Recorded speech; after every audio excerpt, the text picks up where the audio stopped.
अध्ययनम् श्रवन् पठेयतिवरा महावाक्या जनार्दन सच्चिदानन्दत्वं शरणं व्रजेश।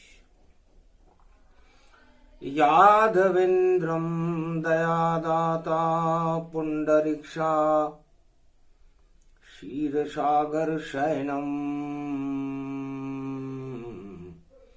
कमलनयनं नमस्तुते नमामि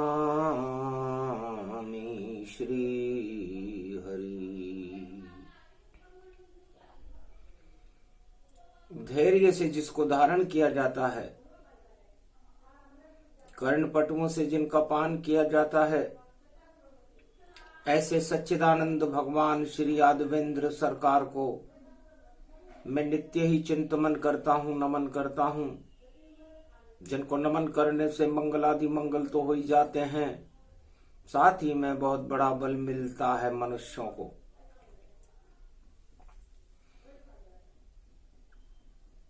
अखंड ब्रह्मं तेजं च प्रतिभूतानि ब्रह्म सत्य यतात न गृहन्ति अन्त मृत्युंजनम तम महामृत्युंजय तम नमः शिव। पंच तत्व की देह का क्या जग में इतबार, ना जाने किस समय को जावे स्वर्ग सिधार। शुक्रवार की पंचमी और कलयुग फाल गुणमास, शिव शक्ति करने लगी अपना दिव्य प्रकाश। संपूर्ण कैलाश पर मर्यादा पुरुषोत्तम राम का सूर्य प्रकाशमान होने लगा। मकर राशि में सूर्य की किरणें बसंत बनकर संपूर्ण भारत और कैलाश पर बिखर रही थी। ब्रह्मवेताओं का एक जमाव लगा और अंधकार सब दूर भगा। ईश्वर शक्ति जब जगी संतों के हृदय में, तो भक्ति का अनुराग जगा। सारे ब्रह्मवेता मार्कंड, समदाग्नि, वशिष्ठ, अत्रि, एकलव्य, सनक सनंदन, भगवान सप्तऋषि, ध्रुव, भक्त प्रहलाद, सभी ब्रह्मवेता हिमालय की कंदराओं में भगवान शिव की बसंत पर्व की सुगंध को महसूस कर रहे थे। कलयुग में दम घुट रहा और नहीं सुगंध का काम। भोले शंकर भज रहे कैलाश पे राम का नाम। तो ये राम बसंत है। भगवान शंकर ने उमा जी से कहा, ये मेरे वश में भी नहीं है, न ये आदि है न अनादि है, न कभी थे न कभी होंगे, लेकिन सर्वशक्तिमान है जिनका मैंने कभी अंत होते हुए नहीं देखा। हरि चरित्र हरि रूप अनंता, गावे कहे वेद श्रुति संता। पंचमी का दिन है। पंच तत्व में राम नाम की बसंत को फैला देना ही हर युग में भगवान शिव का धर्म है। ध का मतलब जिसे धारण किया जाए, और रम का मतलब उसमें रमा जाए। तो राम रामेति रामेति रमे रामे मनोरमे सहस्त्र नाम तत्व तुल्य राम नाम वरानने। भगवान शिव का नाम ही कल्याण है, ज्ञान है, और ये कल्याण और ज्ञान और ये शिव मर्यादा पुरुषोत्तम राम में ही रमण करते रहते हैं। 4 युग होते हैं उमा जी। सतयुग, जहां भगवान नारायण को अवतार लेकर मां के गर्भ से नहीं आना पड़ता, सीधा ही संपर्क नारायण करते हैं। जो भक्त जपे नारायण को उसकी इच्छा पूरी करते हैं। ध्रुव ने जपा, प्रहलाद ने जपा और जपने लगे सब राम। हिरणाकश मारा गया और ध्रुव है प्रकाश समान। ध्रुव तारे का प्रकाश आज भी प्रकाशमान है, सत्य का प्रकाश है। और प्रहलाद ने तो राम नाम के सत्य से दानवता रूपी हिरणाकश्यप जो उसके पिता थे उनकी सत्ता को ही हटा दिया था। तो सतयुग में सत्य रहता है, सत्य ही सारे काम करता है।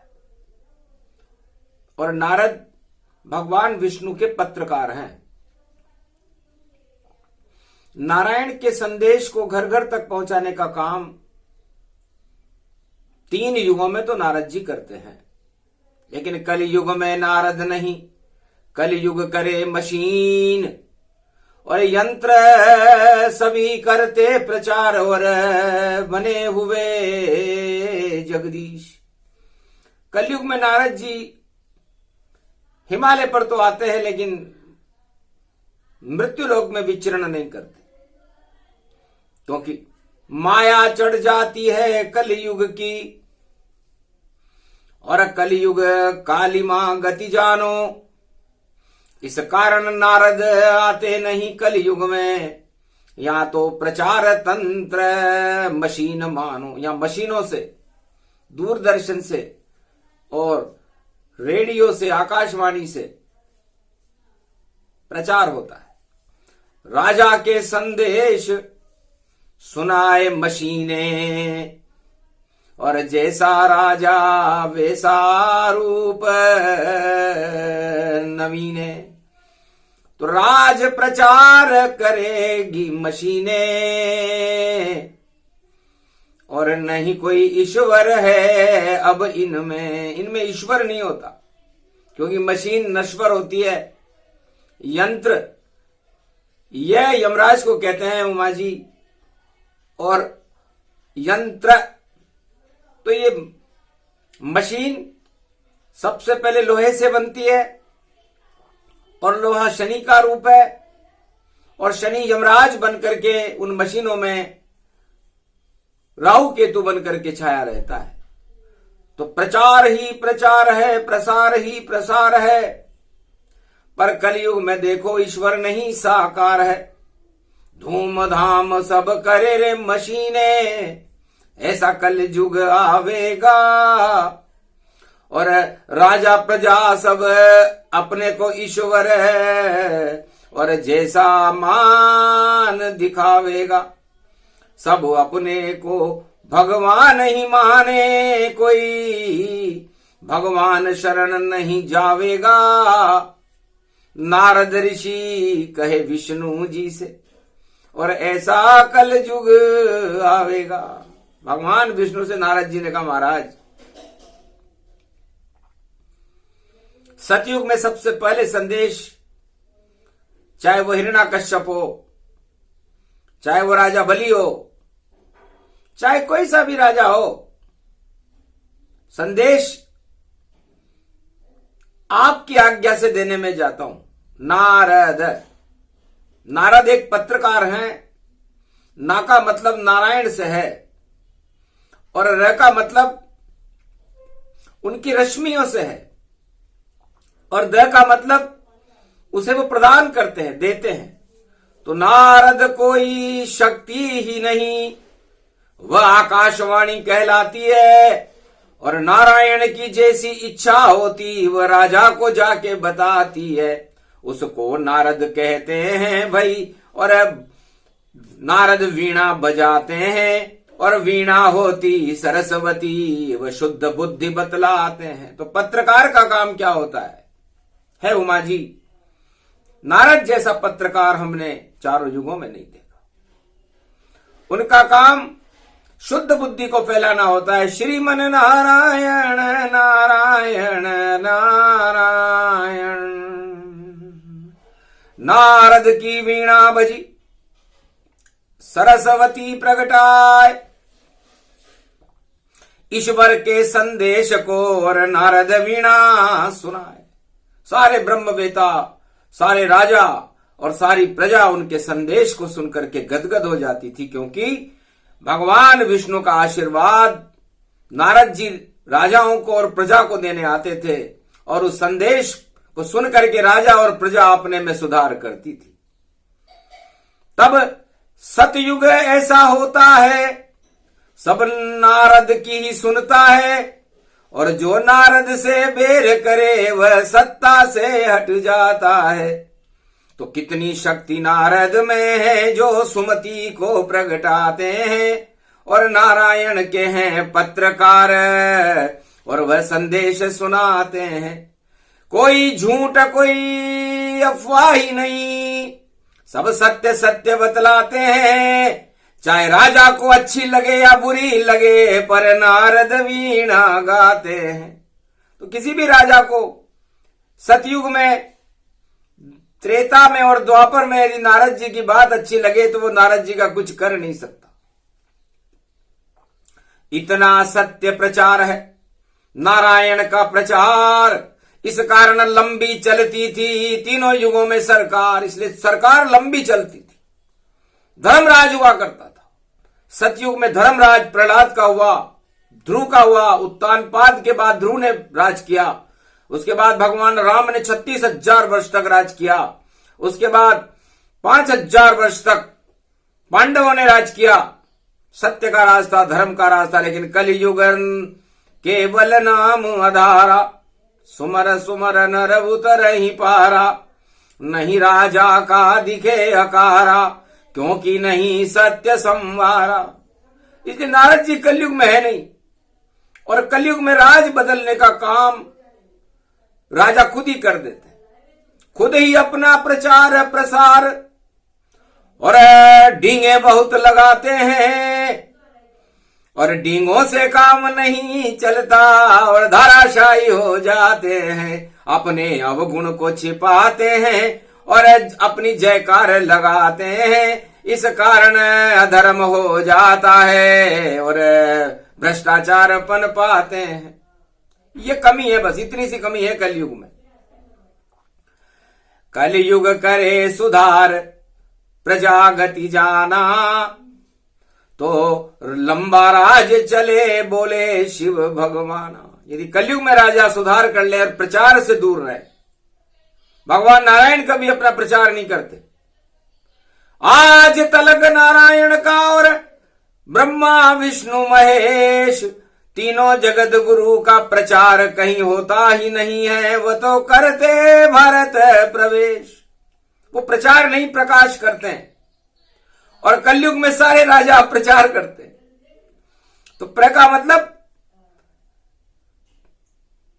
मतलब प्रसिद्धि होती है, और प्रसिद्धि 4 तरह से होती है। या तो वो राजा तानाशाह हो जाए तो प्रसिद्धि हो जाएगी, या राजा प्रजा का कल्याण करने लग जाए तो प्रसिद्धि हो जाएगी, या राजा भ्रष्टाचार में लिप्त हो जाए तो उनके लोगों की प्रसिद्धि हो जाएगी, या राजा कोई कर्म ही ना करे, खाली भोग करे तो भी प्रसिद्धि हो जाएगी। तो 4 तरह की प्रसिद्धि। और कलयुग करे प्रचार, और मशीनें करती हैं उसको यहां साकार। यह नारद नहीं है, इसलिए ना, जब नारायण ही नहीं है तो सब प्रचार रद्द है। रद्द मने भंग। तो नारद मतलब समझिए नारायण का प्रकाश कलयुग में होता नहीं, और नहीं बोले आकाश। यहां आकाशवाणी नहीं होती कलयुग में, यहां मशीनों से आकाशवाणी करवाई जाती है। ये धर्म कर्म की बातें उमा, इस कारण तुम्हें समझाते हैं, क्योंकि अब आ रहे हैं कल की अवतार, उनका प्रकाश बतलाते हैं।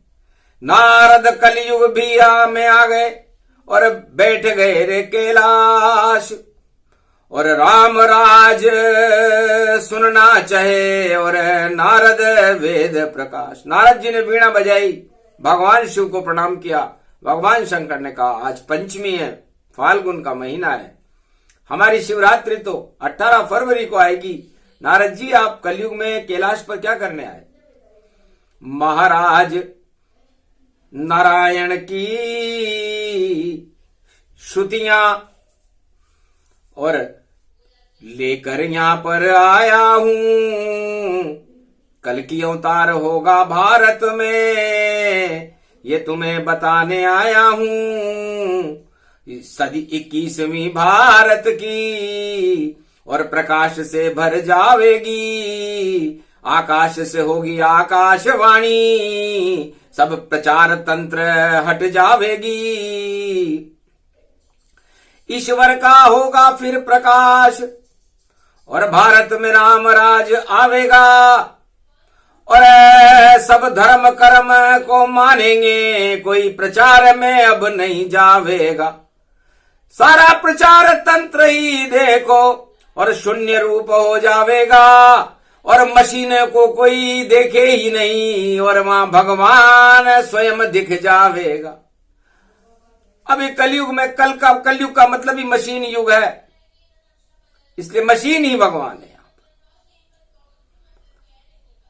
और मशीन भगवान नहीं हो सकती। तो मशीन जब चारों युगों में भगवान बनती है तो कलयुग में बनती है। कलयुग में हर काम करेगी मशीनें, और कैसा जीवन देगी यहां पर जीने। सारा जीवन यहां कलयुग में मशीन बन जावेगा। ऐसा लगता है सब निर्जीव जीवन पावेगा। मशीन एक निर्जीव होती है, उसमें केवल कोई गति होती है तो ऊर्जा की गति होती है। जितनी ऊर्जा होती है उतना काम कर देती है। कंप्यूटर टेलीविजन सब, और देखो मशीन से चलते हैं। इसमें भी होती दिव्य दृष्टि, पर इसका तो प्रसारण करते हैं। इसलिए मशीनों से प्रसारण होता है। हर राजा अपना प्रसारण करवा लेता है कि मैं ये कर रहा हूं, मैं वो कर रहा हूं, मैं ये हो रहा है, वो हो रहा है, और प्रजा समझ लेती है कि हमारे भगवान इस मशीन पर प्रकट हो गए। लेकिन मशीन में प्रकटते नहीं है भगवान, वह तो हृदय में प्रकटते हैं। छोड़ो कलयुग की मशीनों को, ये भोले शंकर कहते हैं। तो राम राज का दे रहे उमा सब अब ज्ञान, आज पंचमी फाल्गुन की ओर आए हैं नारद भगवान। नारद जी ने कहा महाराज मैं यही सुनने आपसे आया था कि मशीन बड़ी या भगवान। नारद सुंदर प्रश्न तुम्हारा जानो, और भगवान अमर भारत में मानो। आदि सनातन संस्कृति है, और 4 वेद 6 शास्त्र 18 पुराण। ये मशीन नहीं मानना नारद, ये इसमें रहते सब भगवान।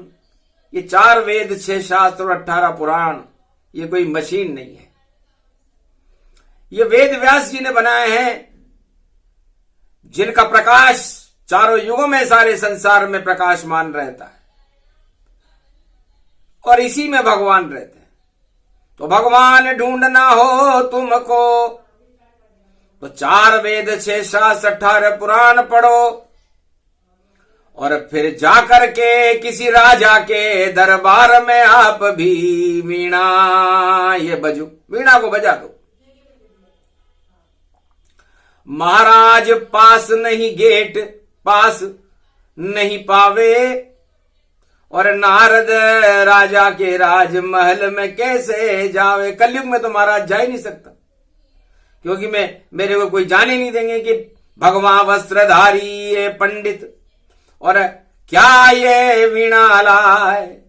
पहले चेकिंग होएगी और फिर पता पूछेंगे जाए। सारे राजा पूछेंगे तुम कौन हो, कहां से आए हो, और मैं कैसे कहूंगा कि मैं विष्णु का दूत हूं।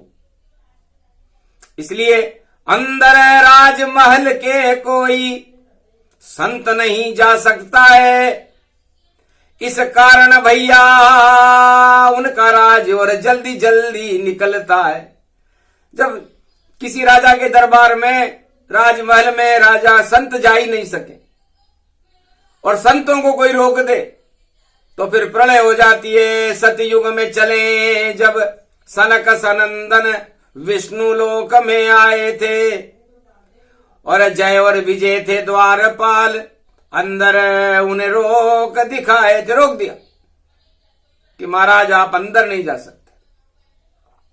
परिणाम श्राप दे दिया उनको, नारायण से मिलने में रोकता है। अरे कुछ स्वार्थ नहीं हमारा यहां, और दर्शन से ही रोकता है। तो जा तुझको अब दर्शन 7 जन्म नहीं होए, मृत्यु लोक में जाएगा और तेरा पिता विशर्वा होए। विष उगला तेने हमें रोका, तो जा तेरे पिता विशर्वा ऋषि बनेंगे और तू अपना ही भला सोचेगा,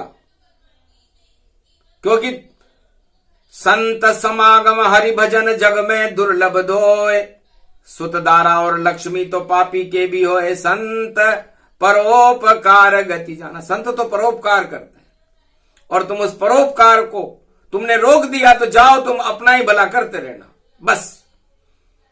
राम राज ऐसे प्रगटाया और ऐसे विष्णु भारत में आया, अवध में राम गए जन्माए और विशर्वा के रावण प्रगटाए, और शिष्य बन गया रावण मेरा। और सुनो कथा का सार, नारद तुम भी आ गए तो करना खूब प्रचार। ये शिव रामायण का प्रसंग सुनाते हैं कि परोपकार किसे कहते हैं और स्व उपकार किसे कहते हैं। जो अपना भला सोचता है वह सब दानव नीति होती है। अपना और अपने परिवार का ही जो भला सोचते इस जग में, वो कभी नहीं जग पाते हैं, मर जाते वह सब इस जग में। इसको दानवता कहते हैं, नारद ये ज्ञान सुनाते हैं। और जो परहित करते रहते हैं वो कभी नहीं मर पाते हैं। तो अजर अमर हैं राम जी, कभी मरेंगे ना। 100 बार रावण मरे और यही प्रसंग बतलाए। तो राम राज्य में और रावण राज्य में क्या अंतर होता है। ये सीता जो महालक्ष्मी का स्वरूप थी और जनक जी की पुत्री थी, मेरे यहां शिक्षा अध्ययन करने कैलाश पर आती थी, और विशर्वा ऋषि का पुत्र रावण भी मेरे यहां पर शिक्षा ग्रहण करने आता था। दोनों ही मेरे शिष्य बने, दोनों में बड़ा अंतर देखा। गुरु भाई बहन रावण सीता, ये हमने कैलाश पे खुद देखा। तो सीता का सम्मान करें हम, और गोद में उसे खिलाते थे। सौभाग्य हमारा जगा यहां, महालक्ष्मी प्रेम प्रगटाते थे। महालक्ष्मी सीता बनकर के हमारी शिष्या बनी हुई थी। गोबर चौका करे रोज और झाड़ू बुहारा करती थी। 64 कला निधान किया मैंने उसको, और उसमें शक्ति भर दी थी। तो मैंने उसे धनुष बना करके दिया कि जा बेटी ये धनुष ले, इसे उठा सके नहीं कोई। और जो भी तेरा पति हो वह धनुष उठावे जो, वही धनुष की शक्ति से और कर देगा संहार। और मानवता में दानवता का कर दे बंटाधार। वो मानव होंगे, मर्यादा पुरुषोत्तम राम होंगे, और तुम्हारे प्राणनाथ होंगे। ये शक्ति मैं तुम्हें देता हूं। ये बांस का छोटा सा ही धनुष तेरा वंश चलावेगा, और इस धनुष के बल पे भारत में और राम राज आ जावेगा। ऐसा धनुष जिस पर कोई व्याख्या श्री रामचरित मानस में या किसी ने की नहीं। 100 करोड़ रामायण भगवान शिव को कंठस्थ हैं। आज बता रहे हैं कलयुग में नारद जी को, क्योंकि कलयुग में प्रचार तंत्र ठप है। प्रचार नाम की कोई वस्तु नहीं है, राजाओं का प्रचार है। ईश्वर का प्रचार कहीं देखा ही नहीं, और किसी दूरदर्शन पर नहीं आता। भगवान भरोसे राज चले, ये कलयुग सबको बतलाता। और रावण की देखी भावना, अपना भला बचाए, अपने ही परिवार का और भला करेगा भाई। इसलिए उसके लिए एक सोने की लंका बनाई। उमा जी ने कहा, उमा जी से कहा बताना मत किसी को कि बांस की धनुषिया और ले गई जनकपुर सिया, और उसके बाद राम जी से हमने उसे मिलवा दिया। और उसके रावण को भी देखो हमने और सोने का टुकड़ा दिया, और काल उसका बना करके हाथ में उसके दिया। तो रावण ये चाहता था कि मेरा भला हो, मेरे वंश का भला हो, मेरे परिवार का भला हो, और मैं ही उसका चक्रवर्ती सम्राट हूं। एक व्यक्ति की तानाशाही के लिए, रावण सरकार के लिए हमने लंका बनाई। तो दानवता और मानवता में इतना अंतर होता है। दानवता अपना भला चाहती है और मानवता परोपकार चाहती है, सारे संसार का भला चाहती है। बस यही राम राज का अद्भुत चरित्र प्रसंग।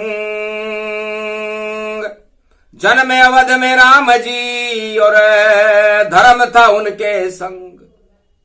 धर्म और प्रजा उस राजा राम के साथ थी। भारत की सारी प्रजा जो उसकी जय जयकार लगाती थी, और रावण सरकार अपनी जय जयकार अपने 1.25 लाख नातियों से लगाता था। सारा प्रचार तंत्र उसने अपने कब्जे में कर रखा था। 9 ग्रहों को कैद कर रखा था। सारे देवता उसको जुहार लगाते थे, इतनी तानाशाही थी। वह था रावण राज। हंसने लगे राम जी जब देखी रावण सरकार, अरे खेल करेंगे राम जी और रावण बंटाढार। तो राम राज्य भारत में राम जी लेकर के आए और रावण का तो बंटाढार कर दे। जो अपने लिए ही सोचता था और पराई स्त्रियों को लूटता था और आतंकवाद फैलाता था और अपने को शिव भक्त बताता था, ऐसा था रावण सरकारा। त्रेता युग में राम ने मारा, 32 तीर नाभि में मारे, और रावण बंटाढार हुए सारे। मर गए 1.25 लाख सब नाती, नहीं रही कोई दिया और बाती। एक विभीषण ही बच पाया और ऐसा राज विभीषण ने चलाया। शरण राम जी के जब आया तो लंका राजा उसे बनाया। लंका का राज विभीषण ने भगवान राम की शरणागत होने के बाद प्राप्त किया था, और उसके बाद लंका विभीषण राज से प्रकाशमान हो गई थी।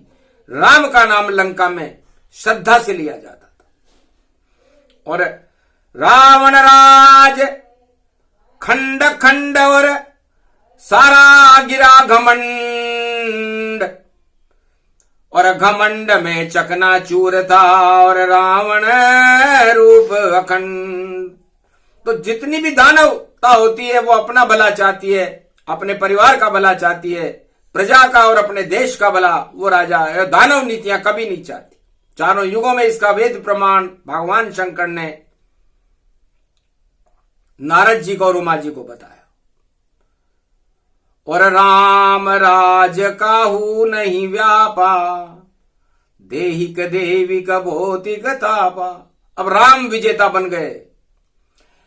2 बालक वनवासी थे और भारत के सन्यासी थे, और जिनके पास कोई अस्त्र और शस्त्र नहीं और धनुर्धारी भगवान वस्त्र थे। भगवाधारी धनुषधारी भगवान 2 सन्यासी बालकों ने इतना कमाल कर दिया। और जब विजेता बनकर के आए तो उनके चेहरे पर जरा सा भी घमंड नहीं था। माता पिता ने पूछा, उनकी माताओं ने पूछा, पिताजी तो बैकुंठ को चले गए थे, कि बेटा इतने बड़े वैज्ञानिक रावण को, सोने की लंकापति को तुमने कैसे मारा? मैंने नहीं मारा, अपने आप मरा। और गुरु वशिष्ठ कुल पूज्य हमारे, और इनकी कृपा धनुजरण मारे। इनकी कृपा थी। वशिष्ठ का मतलब होता है कि इन्होंने हमें ऐसी बातें समझा दी, इतना शिष्टाचार समझा दिया कि इनकी कृपा से सारे दानवता के अंधकार को हम हटा करके भारत में आए हैं। तब का बेटा आप क्या करोगे? करना मुझको कुछ नहीं, करेंगे गुरु वशिष्ठ, यही हमारे इष्ट हैं, यही हमारे मित्र। हमारे मित्र तो ये हनुमान जी हैं और हमारे इष्ट हमारे वशिष्ठ हैं और भगवान शिव की कृपा है अयोध्या में। तो हमें राम राज्य की स्थापना करनी है। मां बेटा, राम राज्य किसे कहते हैं? ये तो तुम्हारा नाम आएगा इसमें और तुम अपने नाम का प्रचार करोगे। अच्छी बात यह नहीं कि नाम तुम्हारा हो, राम राज में राम है जनता और तुम प्रजा रूप गति हो। है बेटा, तुम प्रजा बनो और पूरी प्रजा को राम बनाओ तो राम राज्य है। धन्य धन्य माता कौशल्या के कई सुमित्रा जान, अच्छा दिया बेटे को तुमने त्रेता युग में ज्ञान। मैं ऐसा ही करूंगा मां, मैं प्रजा बन जाऊंगा और सारी प्रजा को मैं राम बना दूंगा। तो जब सारी प्रजा राम बन जाए और राजा प्रजा बन जाए, सेवक बन जाए, तो राम राज्य होता है। उसमें फिर दैहिक दैविक भौतिक ताप नहीं होते, क्योंकि जो भी कष्ट होगा उस राजा को होगा, क्योंकि वो प्रजा बना हुआ है। और ये राम राज्य में हुआ था भारत में।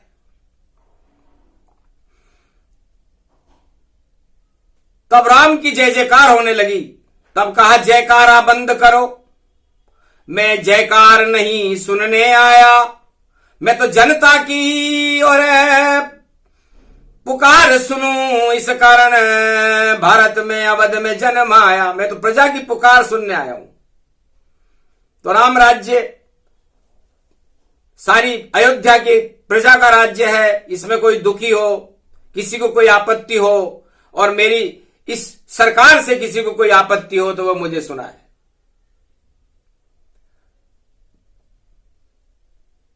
सारा अयोध्यावासी मौन हो गए।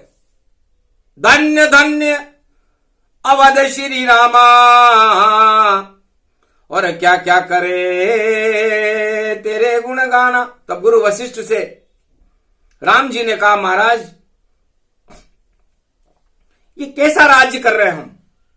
हमारा कोई विरोध ही नहीं है यहां पर, और जिस सरकार का कोई विरोध नहीं होता और वह सरकार उस विरोध की बातें नहीं सुनती, तो फिर सरकार कहां रही? वो तो सरकार ही बेकार है जो अपनी जय जयकार सुने। हमारा कोई विरोधी है और हमसे कोई सवाल पूछना चाहता है, तब एक सबसे छोटा एक जनजातीय महापुरुष था, उसने कहा, महाराज आप बड़ी सरकार हो, राम राज्य भारत में आ चुका है, मेरा एक प्रश्न है, आप जवाब देंगे?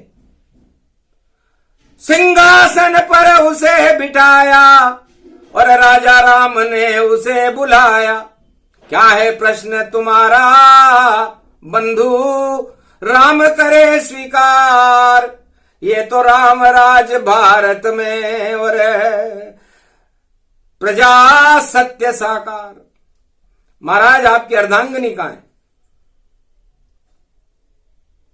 अर्धांगिनी मेरे साथ खड़ी, महाराज मेरी पत्नी कहती, ये वाटिका शोक में रहकर आई, ये शंका मेरे मन में रहती। महाराज कुछ कानाफूसी है, शंकाएं हैं कि आपकी अर्धांगिनी अशोक वाटिका में रहकर के आई है और वो भारत की महारानी बनेगी। क्या आप इसका जवाब देंगे? हंसने लगे राम सरकारा, धन्य धन्य बंधु तूने पुकारा, तू ही अवध का रक्षक है और तू विपक्ष गति जान, अरे धन्य धन्य तेने आंखें कान खोल दिए, और खड़े राम भगवान, तेने भगवान राम की भी आंखें खोल दी, कान खोल दिए, सारा ब्रह्मांड खोल दिया। क्या चाहते हो? महाराज ये लक्ष्मी अर्धांगनी है, महारानी अवध की कहलाती, सेवा करे साधु संतों की, ये इच्छा मेरी बतलाती। महाराज ये साधु संतों की सेवा करे, क्योंकि साधु और संतों के पास ईश्वर की कृपा रहती है। तो जब आपकी अर्धांगिनी साधु संतों की सेवा करेगी और आप प्रजा की सेवा करोगे तो राम राज्य हो जाएगा। तो कहा तथास्तु राम जी ने, जाओ बंधु ऐसा ही होगा, और सीता जाएगी वाल्मीकि आश्रम में, वहां सेवा धर्म इसका होगा। तो सेवा करेगी संतों की, दिया राम आदेश, और वाल्मीकि के आश्रम पर सीता करे प्रवेश। इस तरह महारानी सीता संतों की सेवा करने के लिए भगवान राम ने वाल्मीकि आश्रम पर भेज दिया, और विपक्ष की बात को सुना। ऐसा होना चाहिए राजा जो प्रजा की छोटी सी बात सुने और उस पर पूरा उत्तर दे, और भारत में नया प्रकाश करे। जो नहीं सुनता विपक्ष की और हानि उस राजा की होए, वह सरकार नहीं चलती है जिसमें हट ही हट हट होए। हट हट नहीं चलता। राजहट, बालहट और नारीहट, ये तीन हट जब मिल जाते हैं तो महाभारत हो जाता है। इसलिए महाभारत जब ही होता जब तीनों हट मिल जाते हैं। पर राम बड़े हैं चतुर पुरुष, जो हटे सब हटाते जाते हैं। तो सुनी बंधु की गौरवशाली और अवध प्रजा की बात, और महारानी सीता गई और वाल्मीकि आश्रम में प्रगटा। इस तरह महारानी सीता वाल्मीकि आश्रम में गई और प्रजा की सेवा भगवान राम ने की। वह था राम राज्य। नंदक नियरे राखिए आंगन कुटी छुआए, उस राजा की सरकार चले लंबी, उसे कोई हटा नहीं पाए। जो राजा अपने पास निंदक रखता है, अपनी आलोचनाओं को सुनता है, उसका जवाब देता है, वो राजा राम के समान होता है, और उसका प्रकाश सारे संसार में राम के जैसा होने लगता है। ये राम राज्य की प्रारंभिक रूपरेखाओं को नारद जी ने सुनाया। नहीं कोई प्रचार प्रसार हुआ, और फिर भी सत्य प्रकाश हुआ, और महारानी सीता का राम के कहने पर और वाल्मीकि आश्रम में प्रवास हुआ। एक कभी राजा चारों युग में ऐसा कभी न कर पावेगा, जो जनता की सुने आवाज भैया वो राम रूप कहलावेगा। वरना वह दानव जानो जो अपना राज चलावेगा, रावण भी चलाता था अपना और लंका से लुटे जावेगा। तो राम राज्य में तीन शक्तियां थी। जो प्रजा ने कह दिया वो आदेश होता था, और राम को वो आज्ञा माननी पड़ती थी। और कलयुग में इसका उल्टा होता है, राजा की आज्ञा को प्रजा को मानना पड़ता है। इसलिए राम राज्य कल की भगवाना, और आवे अब भारत भगवाना।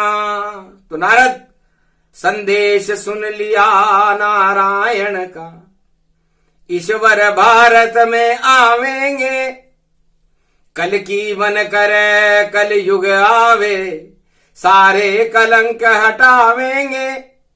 जब राम राज भारत होवे तो भाग भारत जग जावेंगे, ऐसा प्रकाश होगा भारत सब अंधकार हट जावेंगे। इस कारण जल्दी जल्दी और देखो सब कुछ होए, नई सदी 21वीं आज पंचमी होए। आज पंचमी का ज्ञान है। पंच भूतानि तत्वानि अमर तत्वानि। तो राम राज्य में देहिक, देविक और भौतिक, मतलब ये इच्छाएं होती है मनुष्य की, और इन इच्छाओं को अपने शरीर पर हर राजा और प्रजा को भोगना पड़ता है।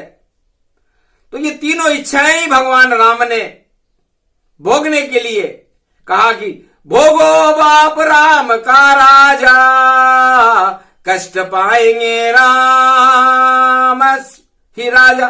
सारे कष्ट मैं पाऊंगा लेकिन मेरी प्रजा सुख भोगेगी। जब राजा ऐसा संकल्प करता है, इसलिए राम राज्य की सुगंध फैलती है, उमा बसंत बन जाती है। जब मैंने राम जी की चरित्रावली को देखा, राम जी के गुणों को देखा, राम तो अपने आप में ही सूर्य वंश के प्रकाश हैं, अरबों सूर्य उनके चरणों में गिरे रहते हैं, 12 कला अवतार है, लेकिन कभी भी उन्होंने अपना प्रचार नहीं किया, किसी राजा से भी नहीं मिले, किसी से एक पैसा नहीं लिया, सत्य को लेकर के आए और सत्य का प्रकाश सारे संसार में फैला गए। वो था राम राज्य। और हमें उस राम राज्य की कल्पनाओं को भी हम साकार कर दें तो हमारा जीवन धन्य हो जाएगा। आज नारद ऋषि हमारे पास संदेश लेकर कलयुग में पहली बार आए हैं और नारायण का संदेश दे रहे हैं। और नारायण सर्वशक्तिमान है और नारद है, और नारद का उल्टा होता है दरना। दर का मतलब दरवाजा होता है और ना का मतलब बंद हो गया। तो जो नारद का सुने संदेश नहीं, उसके दरवाजे बंद सभी। और जब बंद होते हैं दरवाजे तो कहीं ठोर और ठोर नहीं। उल्टा नाम जपत जग जाना और वाल्मीकि भय ब्रह्म समाना। एक डाकू वाल्मीकि थे सतयुग में। डाकू का उल्टा कूड़ा होता है और कूड़ा ही कूड़ा भरा हुआ था उनके अंदर। नारद जी गए तो नारद जी की वीणा भी छीन ली थी वाल्मीकि ने कि तेरे काम की नहीं नारद वीणा, सोने चांदी का सन्यासी के पास क्या काम रहे। अरे ये तो मैं छीनूंगा तुझसे और चाहे तू कितना भी बलवान रहे।